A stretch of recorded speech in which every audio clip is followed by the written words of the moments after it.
Let's now take a look at the character limits that we have within LinkedIn. Whether you realize this or not, every function we fill out in LinkedIn has some sort of character limitation to it. And what's critical for us is to understand the limitations we have and communicate as best as possible, as effectively as possible within these limitations. Let's start by taking a look at the professional headline. In this scenario, we're looking at this gentleman, and his headline is highlighted in yellow. His headline is the executive resume writer, 7-time national award winner, MSEE and MBA, branding, social media, and career strategist, and videos. Pretty interesting the way he has his set up.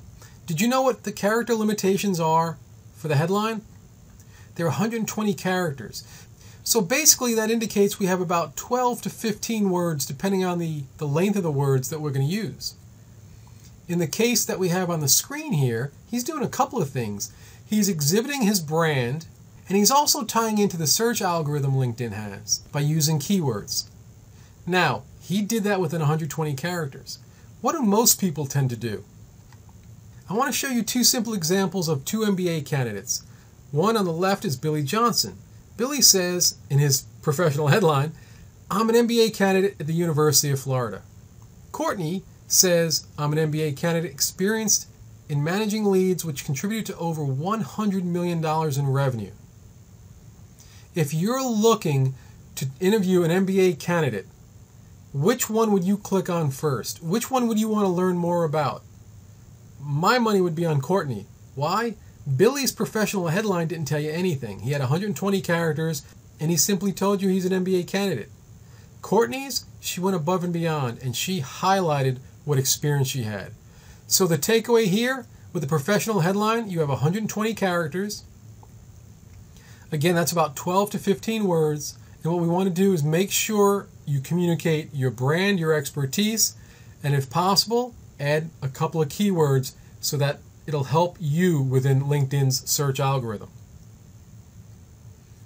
Let's take a look at the next character limit, and that will be within your summary. And we got 2,000 characters. In the context of communicating effectively on LinkedIn, we really want to be doing a couple of things, so we might be stretched to fit within the 2,000 character limitation. The first thing we want to be cognizant of is the top part of the summary. And here within the first line or two, you want to put in a summary of your summary. That way, in case no one's reading the entire summary, you've actually articulated your expertise in a very short and concise manner. And then something we're going to look at in a few minutes, we're going to show you how that summary line, that top line, is used in another location outside of LinkedIn. In addition, within the summary, what you should be cognizant of is this is another location LinkedIn's algorithm searches for keywords. So you want to make sure that your summary contains keywords that are related to your expertise. And then the third thing that we have highlighted with a green arrow, you could put in a call to action within your summary. In this scenario, the individual actually used a bit.ly link. Now what a bit.ly link can do for you is let you track how many people are clicking on your call to action. That'll allow you to tweak it up. If you have a call to action that hasn't been clicked on that often, you might want to change the wording of it. But at the end of the day, you want to make sure you do have a call to action built inside of your summary. So 3 things that we know we want inside the summary within these 2,000 characters. We want a summary of the summary. We want to make sure we have the right keywords in the summary. And we want to put a call to action or a CTA in our summary. And then the fourth thing really has nothing to do with the character limit, but within the summary, we're now able to add multimedia, pictures and videos, things like that. If you have some good ones, make sure to add these as it adds an extra dimension to those learning about you on LinkedIn. Let's now take a look at your position description. This is where you talk about the roles you've had in business. Did you realize you have a minimum of 200 characters and a maximum of 2,000? We want to make sure that we use this effectively.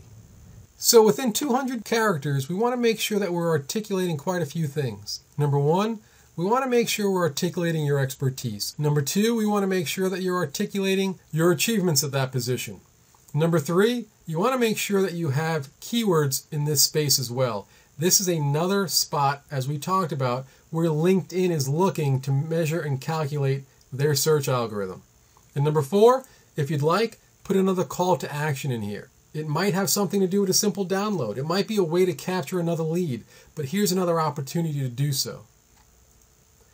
Now, I'd also like to talk about skills. These are the things that most people kind of connect to endorsements.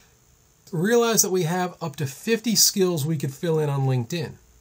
And I would suggest that you do fill out all 50. You might sit there and say, well, that takes a lot of time. What I would suggest, you focus on your core skills and then use derivations of those. So if you're a marketing person, maybe you list content marketing. Maybe you list digital marketing. Maybe you list social media marketing. Be a little more descriptive, but you can easily get to 50.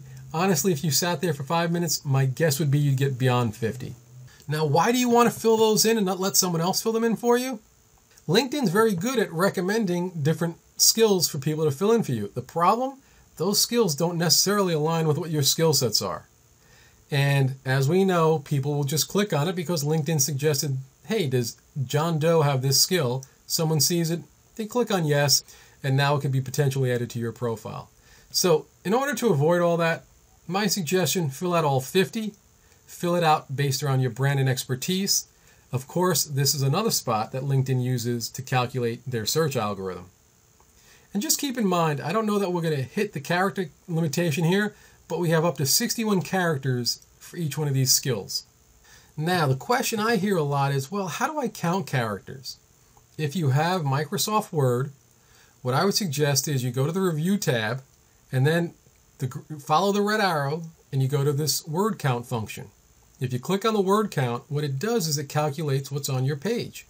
So if you're about to put something in LinkedIn, start by working on it first in Word, calculate your word counts, calculate your character counts, so you know how many characters you have, and then you could cut and paste it out of Word and put it into LinkedIn.